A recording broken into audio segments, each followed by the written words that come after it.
Teman-teman, waktu itu orang-orang Farisi dan ahli Taurat mereka komplain kepada Tuhan Yesus. Yesus, kenapa engkau bermain dengan para pemungut cukai, para pelacur? Mereka kan orang-orang berdosa. Dan klasik Yesus ketika dikasih sebuah pertanyaan, dia bukan kasih sebuah jawaban, melainkan dia kasih sebuah kisah. Dia bilang, once upon a time, ada seorang gembala domba yang baik. Ketika dia punya 100 ekor domba, dan ada satu yang terhilang, tersesat, keluyuran sendiri. Sang gembala domba nggak meninggalkannya begitu saja, melainkan dia mencarinya sampai ketemu. Dan setelah ketemu, dibawa kembali pulang dengan penuh sukacita. Di sini Tuhan Yesus ingin mengatakan kepada setiap dari kita, dia tidak melihat manusia sebagai makhluk berdosa yang harus dihakimi dan dimusnahkan, melainkan dia melihat manusia sebagai makhluk-makhluk yang dia kasihi dan mau dia selamatkan. Maka itu teman-teman, apapun dosamu hari ini, bertobatlah, datanglah kembali kepada Tuhan, dan Tuhan masih mau menerimamu. Dia mau menyelamatkanmu, dan dia mau menolongmu untuk berubah menjadi pribadi yang lebih baik. God bless you. Teman-teman, pada 1 Yohanes 2 ayat 6 dikatakan bahwa barang siapa mengaku dirinya tinggal di dalam Kristus, maka dia wajib hidup sebagaimana Kristus telah hidup. Nah, hari ini saya mengajak setiap dari kita untuk menyelidiki diri. Apakah kehidupan kita sudah mirip sebagaimana Kristus hidup? Apakah kita sehari-hari sudah saling mengampuni, saling melayani, saling menolong? Apakah kita sudah menjadi pribadi yang murah hati dan juga rendah hati? Teman-teman, hari ini saya mengajak setiap dari kita untuk menjadi Kristen sejati. Artinya, kehidupan kita mirip seperti juru selamat kita, yaitu Tuhan Yesus Kristus. God bless you. Teman-teman, di dalam hidup ini, janganlah kamu membanding-bandingkan. Kenapa? Karena ketika kamu membanding-bandingkan, antara dua hal ini yang akan terjadi. Yang pertama adalah kamu akan iri hati. Kalau misalnya orang lain memiliki sesuatu yang lebih besar, lebih banyak, lebih spektakuler dibanding kamu akan iri hati. Kok dia punya sesuatu yang lebih hebat, lebih luar biasa, lebih banyak dibandingkan aku? Contoh lain, kalau misalnya kita membandingkan diri kita dengan orang lain, dan ternyata orang itu tidak memiliki sebanyak kita, sespektakuler kita akan sombong, kita akan merasa lebih hebat, lebih jago, lebih luar biasa dibandingkan yang lain. Dan iri hati dan kesombongan adalah dua hal yang sangat tidak disukai oleh Tuhan. Maka itu teman-teman, di dalam hidup ini, janganlah kamu membanding-bandingkan, tetapi tetap rendah hati, tetap bersyukur akan apa yang kamu punya. Maka kamu akan melihat kebahagiaan yang sejati dalam kehidupan kamu. God bless you.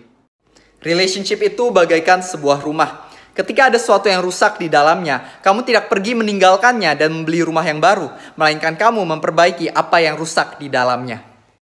Teman-teman, di dalam Alkitab Tuhan Yesus mengatakan, kasihilah sesamamu seperti dirimu sendiri. Kebenarannya di dalam hidup ini kita nggak bisa sungguh-sungguh menghargai orang lain. Kita nggak bisa sungguh-sungguh menghargai orang tua kita, pasangan kita, teman-teman kita. Kalau misalnya kita belum terlebih dahulu menghargai diri kita sendiri. Hari ini saya mengajak kita untuk menghargai diri kita. Jangan berpikir negatif tentang diri kita sendiri. Jangan berpikir aku kurang cantik, bentuk tubuhku kurang bagus. No, berhentilah berpikir hal-hal seperti itu. Ketahuilah bahwa Tuhan mengatakan kamu sempurna, kamu indah, kamu berharga. Teman-teman, hari ini saya mengajak setiap dari kita untuk melihat dirimu dengan perspektif yang positif. Sehingga kamu pun, kalau misalnya sudah menghargai diri kamu sendiri, kamu pasti bisa menghargai orang-orang yang ada di sekitar kamu. Hari ini I just want to tell you that Jesus loves you so much. God bless you.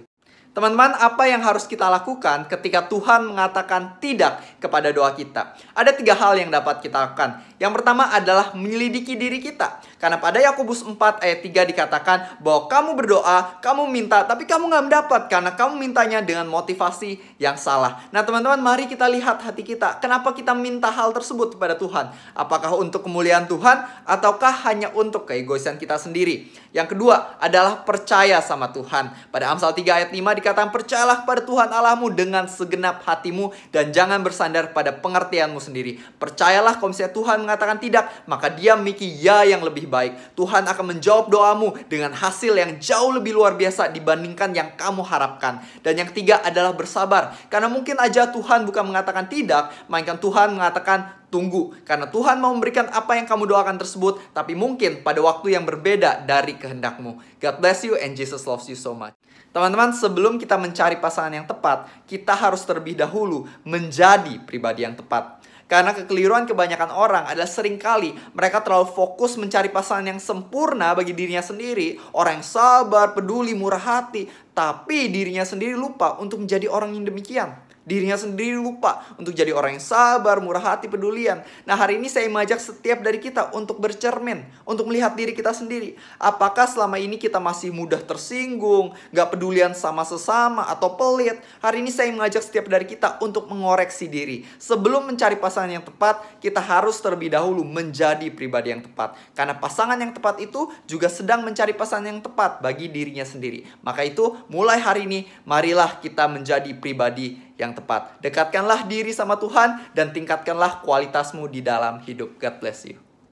Banyak orang yang hingga hari ini masih malas berdoa karena mereka nggak ngerti arti sesungguhnya dari doa. Mereka melihat doa sebagai sebuah keharusan, sebagai sebuah kewajiban untuk mereka lakukan sebagai orang Kristen agar mendapatkan berkat dari Tuhan. Di mana kebenarannya ini adalah pemikiran yang sangat keliru. Karena sesungguhnya doa adalah sebuah sarana komunikasi yang sudah disediakan oleh Tuhan Sang Pencipta karena Dia ingin memiliki hubungan dengan setiap dari kita. Sesungguhnya doa bukanlah sebuah keharusan, melainkan sebuah kenikmatan bagi orang Kristen. Karena sungguhnya Tuhan yang telah menciptakan kita, Dia begitu rindu untuk memiliki komunikasi dengan kita. Maka itu Dia menciptakan sarana doa supaya kita bisa ngobrol-ngobrol sama Dia. Tuhan ingin mendengar darimu, Dia rindu akan kamu, dan Dia sangat mengasihimu. Maka itu marilah kita berdoa, karena kita tahu bahwa doa adalah sarana untuk kita berkomunikasi dengan Sang Pencipta kita yang sangat mengasihi kita dan telah mengampuni dosa-dosa kita.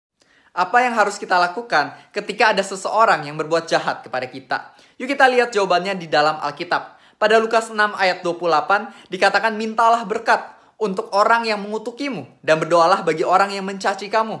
Dan pada Matius 5 ayat 43-44 Tuhan Yesus mengatakan, kamu telah mendengar, kasihilah sesama manusia dan bencilah musuhmu. Tetapi aku mengatakan kepadamu, kasihilah musuhmu dan berdoalah bagi orang yang menganiaya kamu.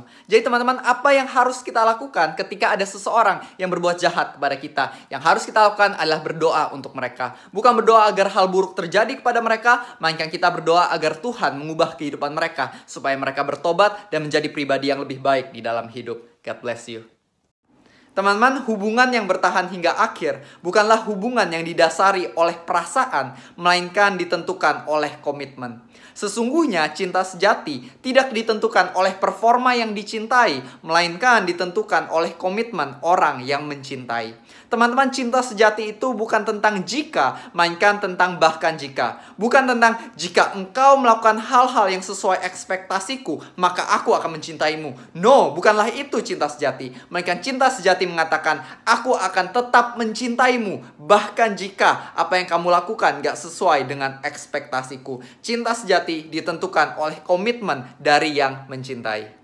Apa yang harus kita lakukan ketika ada seseorang yang berbuat jahat kepada kita? Yuk kita lihat jawabannya di dalam Alkitab. Pada Lukas 6 ayat 28 dikatakan, mintalah berkat untuk orang yang mengutukimu dan berdoalah bagi orang yang mencaci kamu. Dan pada Matius 5 ayat 43-44 Tuhan Yesus mengatakan, kamu telah mendengar, kasihilah sesama manusia dan bencilah musuhmu. Tetapi aku mengatakan kepadamu, kasihilah musuhmu dan berdoalah bagi orang yang menganiaya kamu. Jadi teman-teman, apa yang harus kita lakukan ketika ada seseorang yang berbuat jahat kepada kita? Yang harus kita lakukan adalah berdoa untuk mereka. Bukan berdoa agar hal buruk terjadi kepada mereka, melainkan kita berdoa agar Tuhan mengubah kehidupan mereka, supaya mereka bertobat dan menjadi pribadi yang lebih baik di dalam hidup. God bless you. Apa perbedaan nafsu dengan cinta? Nafsu mengatakan, kamu ada untuk memuaskan aku. Tapi cinta mengatakan, aku ada untuk membahagiakan kamu. Nafsu terus mengambil. Tetapi cinta memberi, dan memberi. Nafsu ada sesuatu yang egois, tapi cinta ada sesuatu yang murah hati.